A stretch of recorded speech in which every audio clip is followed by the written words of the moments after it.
que además hace milagros. Lo hace caminar por arriba del agua a Pedro, ¿no? ¿Cómo se llama?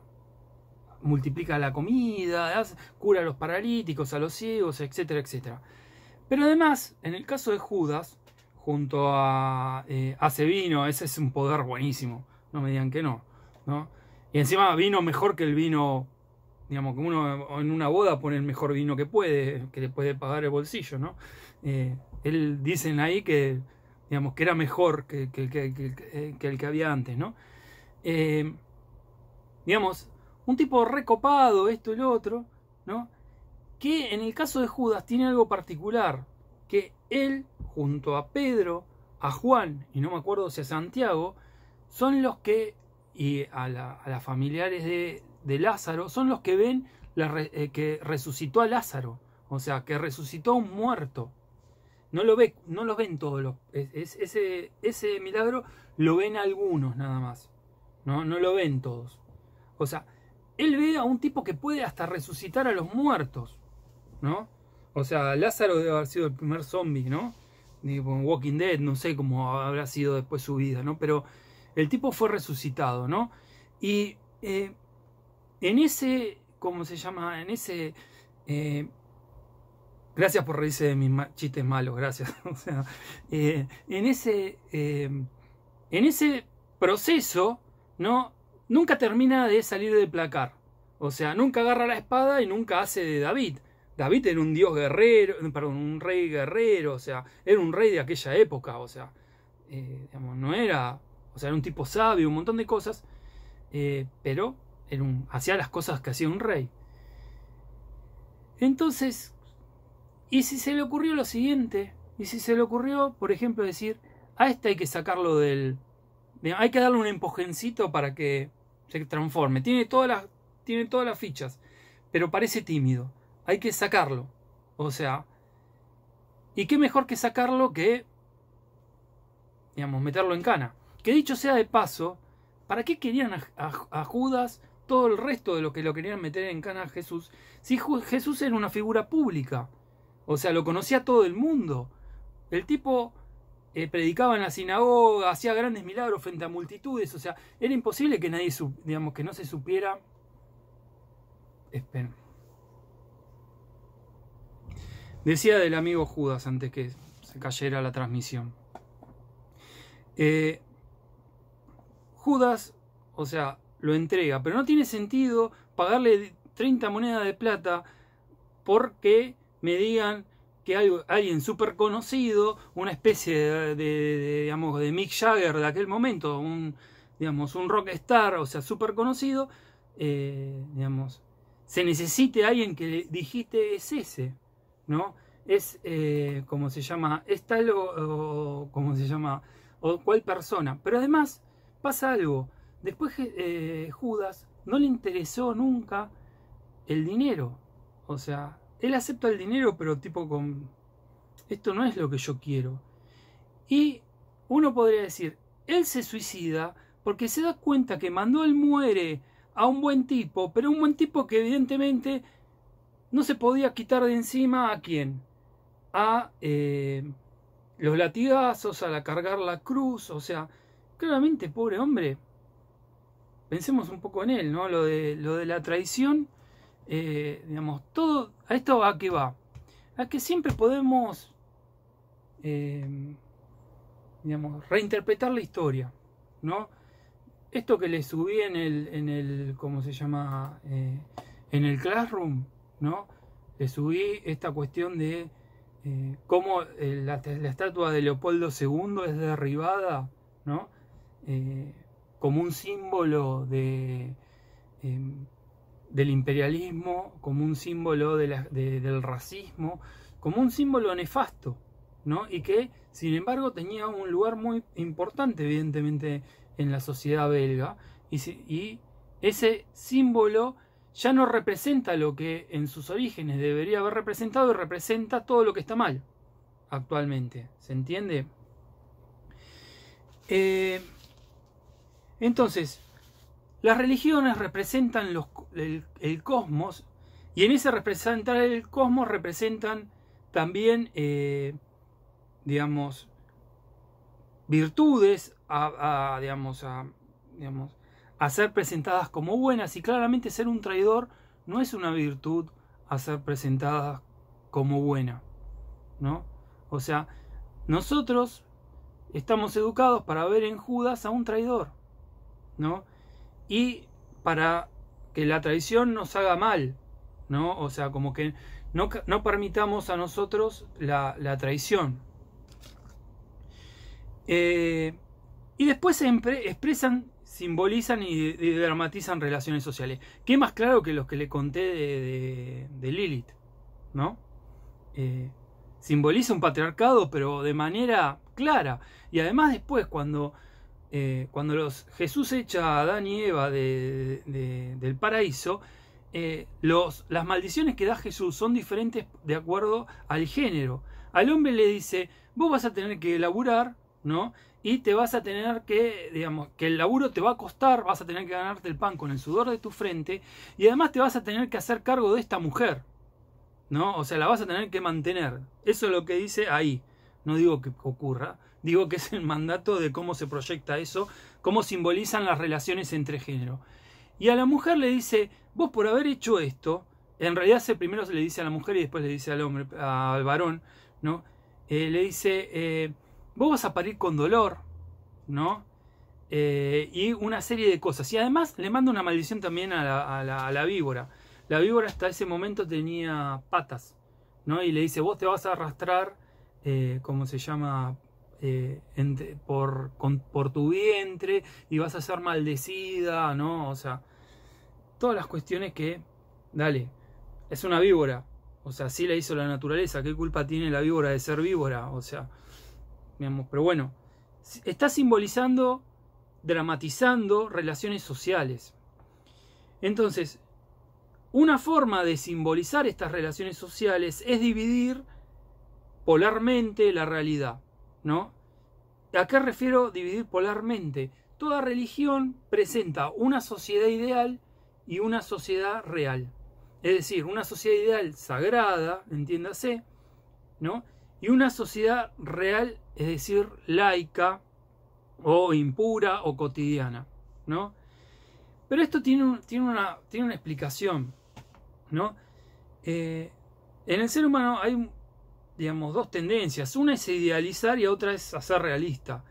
La religión lo que hace es montarse sobre esas dos tendencias y llevarlas al extremo. Al extremo de la idealización tenemos la sociedad, la ciudad de Dios de Agustín, ¿no? El obispo de Hipona. Y por otro lado tenemos la ciudad del hombre, la ciudad del diablo, ¿no? Que vendría a ser lo realista. ¿Por qué? Porque las religiones toman nota de las taras sociales. O sea, ¿pero qué hace con las taras sociales? Las refleja de modo agrandado, transgiversado, ¿no? O sea, tienen problemas para captar esas fallas, ¿no? En la sociedad ideal hay ideas de lo bello, de lo bueno, de lo deseable. Por lo tanto, ahí, mediante el rito, se está produciendo el círculo virtuoso que tiene que generar cualquier moral, ¿no? Un círculo virtuoso que, implica un absoluto, ¿no? Ese absoluto, supone un sistema normativo, una moral, ¿no? Y nos presenta una idea de bien. Y en ese sistema de idea de bien nos presenta un sistema de una idea de deber, qué debemos hacer frente a ese bien, ¿no?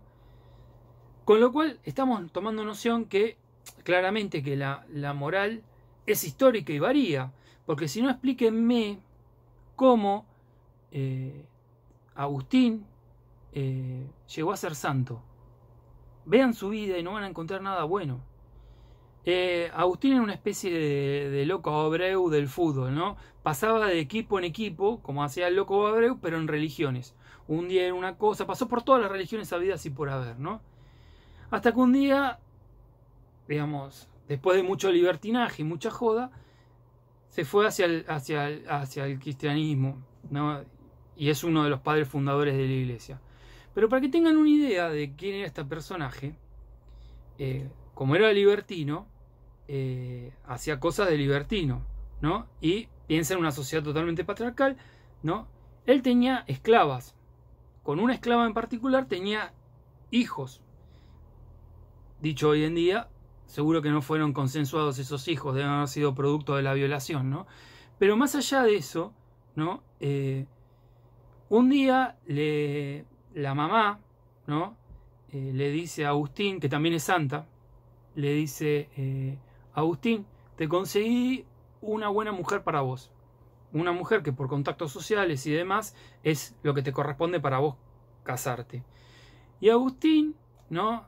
Le dice, bueno, ok, pero, porque siempre en estas cosas hay un pero, le dice, la mamá le dice, pero tenés que echar a tus hijos, ¿no? Que son hijos naturales, y a la esclava a la calle. ¿Qué haría cualquier persona, digamos, moralmente correcta? ¿Lo haría? Primero no hubiera violado, probablemente, ¿no? O sea, probablemente no, definitivamente no lo hubiera violado, pero el punto es que Agustín lo hace. O sea, echa a sus hijos y echa a la mujer a la calle. O sea, para casarse con alguien que le daba una buena partida a él. Es decir, ¿qué les digo? Si uno lo analiza kantianamente, la biografía de Agustín, el obispo de Hipona, no tiene nada absolutamente moral. Nada que pueda ser presentado como, digamos, principio de acción de la máxima universal. Era un gran intelectual para la época, definitivamente, ¿no? Pero de santo no tenía nada. ¿Se entiende esto? Entonces, las cuestiones las podemos hacer una revisión y analizarlo desde otro concepto. Todo depende de qué prismas, con qué prisma los observes. Bajo el prisma de la modernidad, esa persona no puede ser considerado un ejemplo a seguir, que vendría a ser un santo. ¿Se entiende? Un santo vendría a ser un ejemplo de vida para todos nosotros, ¿no? Esa persona no puede ser un ejemplo de vida, ¿no? Y así está lleno la Iglesia Católica de santos que de santos no tenían nada, ¿no? Por más que hayan escrito la ciudad de Dios, ¿no? Ahora, para ir cerrando un poquito, digamos, sabemos, ¿no? ¿Cómo se llama? Cómo se aplican más o menos las reglas. Esto piensen que es un libro bastante grande, ¿no? Cómo se construyen los datos, cómo se utiliza el método genético, el método comparado, qué tipo de religión estamos analizando, cómo es el análisis, cómo surge el sentimiento religioso, a qué obedece. No obedece a algo mágico, sino que obedece a la efervescencia del rito. Por lo tanto, el rito cumple una función dentro de las religiones fundamental, ¿no? Cómo a través del rito se puede generar, digamos, este círculo virtuoso de la moral, la idea de bien y la idea de deber, el sistema de reglas, ¿no?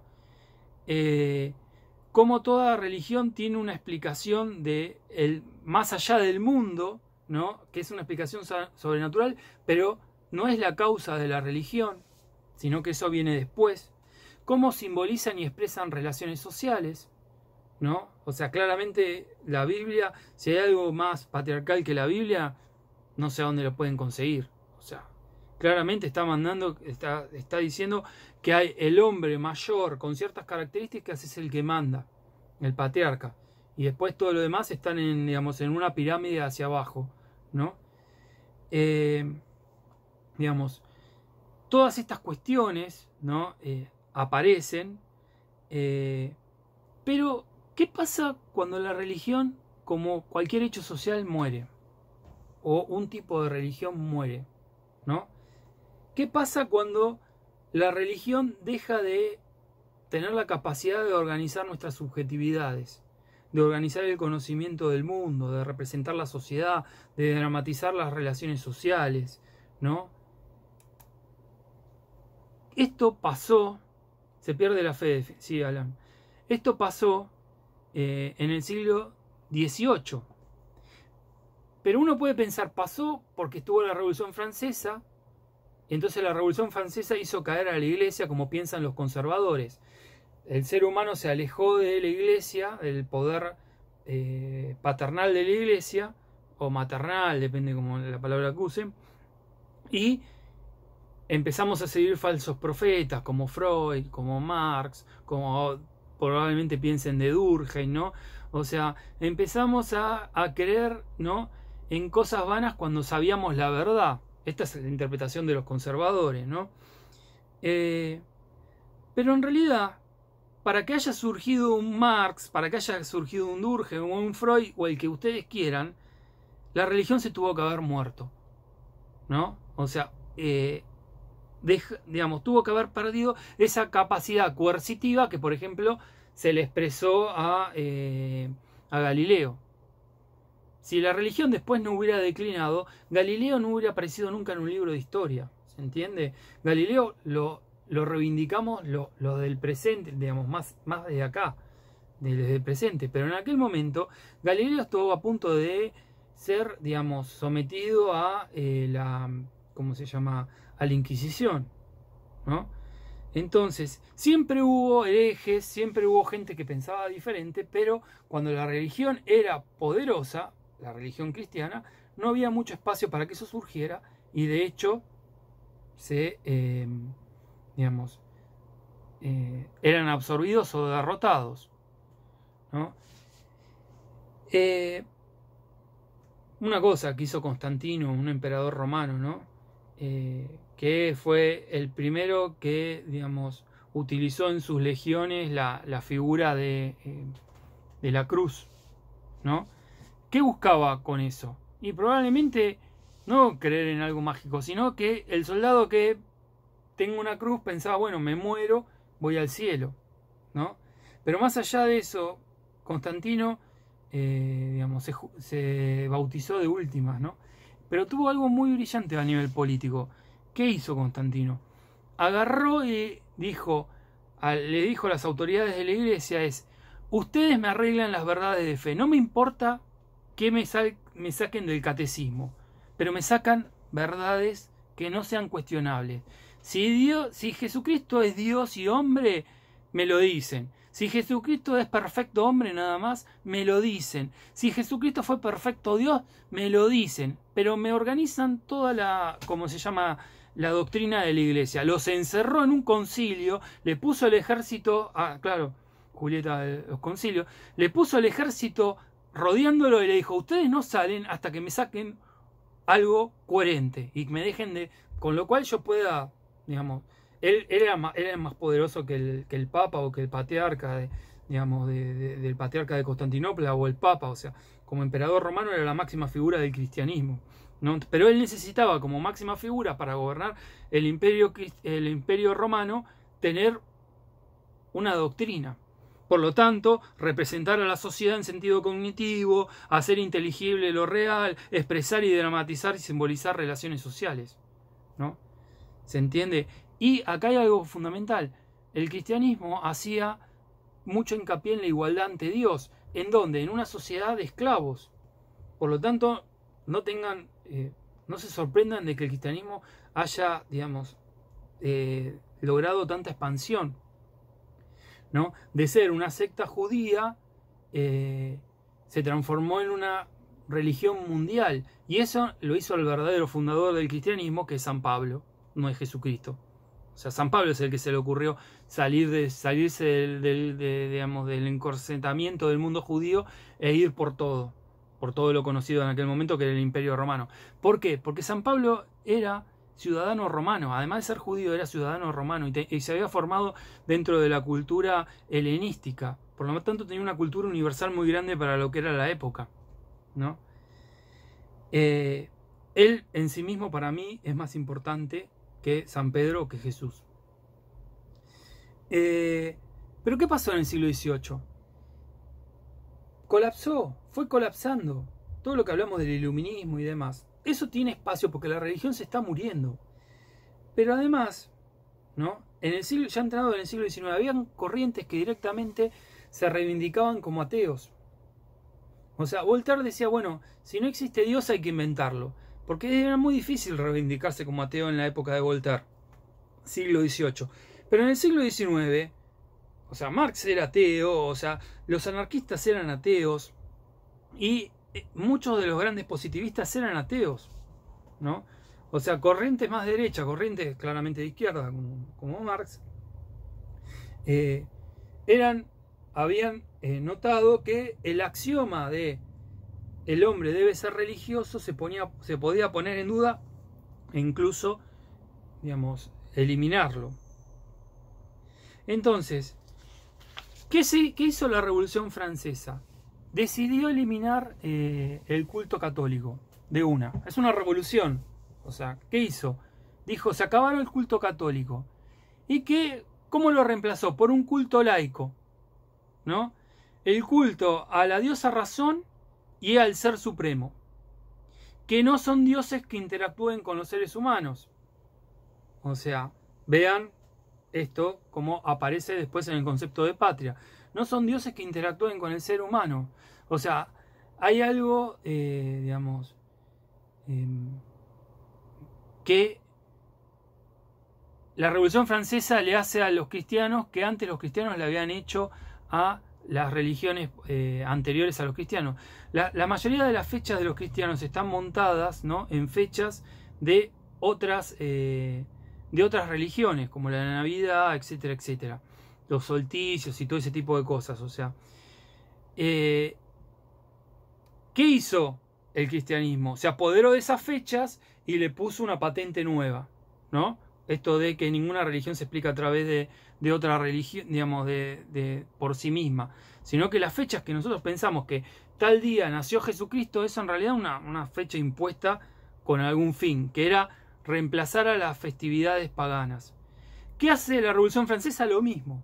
O sea, reemplaza las festividades del cristianismo mediante festividades cívicas. Y es tan radical la Revolución Francesa que elimina el calendario, lo elimina. Y el calendario pasa a ser el calendario de la vendimia. Como Francia es un país de productor, que entre otras cosas produce vinos y produce vinos muy buenos, ¿no? Los meses pasan a llamarse termidor, como se llama, brumario, ¿no? O sea, hasta el calendario cambiaron. Y empiezan a haber fiestas cívicas una vez por año. Muchas fiestas que tienen diferentes conceptos, la libertad, la igualdad, todo esto tiene la función de funcionar, digamos, de constituir ciudadanía, de hacerle, digamos, entender la importancia de la igualdad, la importancia de la libertad, de la fraternidad. Y había una fiesta muy especial, que era la fiesta de la desgracia, ¿no? ¿Por qué se festeja? No se festeja en realidad, se recordaba la desgracia. Porque hay algo que en la vida es una posibilidad latente siempre, que es que nos ocurra algo feo, algo malo, algo que no deseamos, ¿no? Y esta festividad o este recuerdo nos recordaba que siempre estamos, digamos, en posibilidad de que nos ocurra algo feo y que cuando nos ocurra debemos ser fuertes, debemos absorber ese dolor, ¿no?, con fuerza y con hidalguía. Entonces hasta la desgracia se recordaba de modo cívico. Claro que esto después vino, ¿cómo se llama?, la restauración, lo quitó todo, pero en la memoria colectiva y en la memoria de los que lo vinieron después estaba. Entonces Durkheim toma elementos de experiencias históricas que ya ocurrieron. Para finalizar, ¿no?, dos cuestiones. Una son las funciones de la religión. Algo les había hablado al principio, ¿no? Una función es promover la integración grupal, cohesionar, producir cohesión. ¿Lo podemos hacer con el culto a la patria? Durkheim piensa que sí.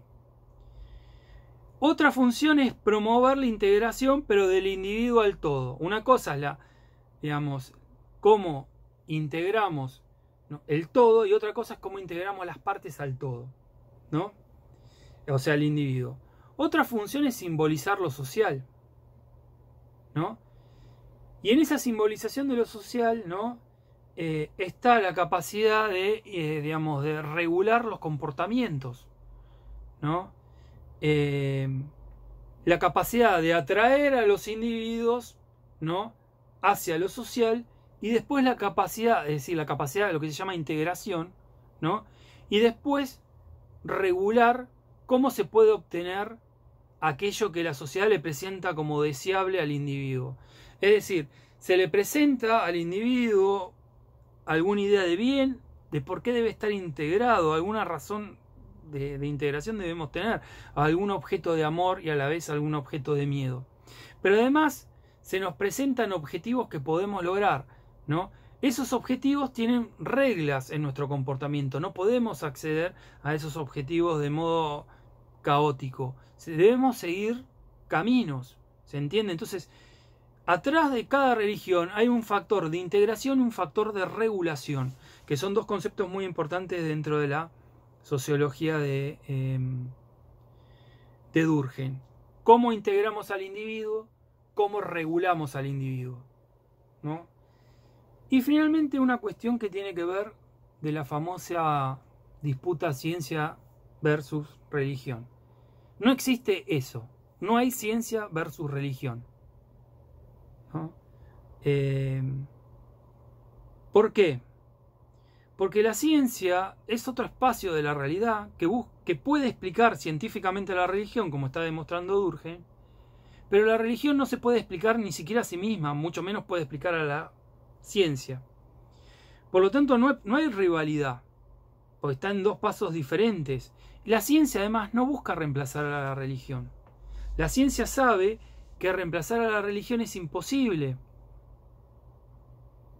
Para la ciencia, digo, ¿no? La ciencia sabe, tiene conciencia, aún en ese momento, que avanza de forma fragmentada, incompleta, lentamente, pero principalmente que no cuenta con la capacidad para movilizar la acción. O sea, no tiene capacidad para producir un absoluto, como la ciencia no es en sí mismo un absoluto, porque si fuera un absoluto moriría como ciencia. No puede establecer una idea moral, ¿no? Si no puede establecer una idea moral, no puede establecer una idea de bien, y si no puede establecer una idea de bien, no puede establecer un sistema de deber y producir el círculo virtuoso de la moral. Como dicen los conservadores, ¿la ciencia es la fuente del mal? No. O sea, definitivamente no. De hecho, es lo único que tenemos cuando Dios se fue. Cuando las creencias tradicionales nos abandonaron. Lo único que nos queda es nuestra razón organizada científicamente, ¿no? ¿Para qué? Para dar soluciones a los problemas, ¿no? Digamos, para darle dimensiones que puedan ser funcionales en un nuevo orden social, ¿no? La religión no se conoce a sí misma, por lo tanto la religión no puede tener capacidad legislativa. No le podemos preguntar a un obispo qué opina del aborto, ¿no? ¿Por qué?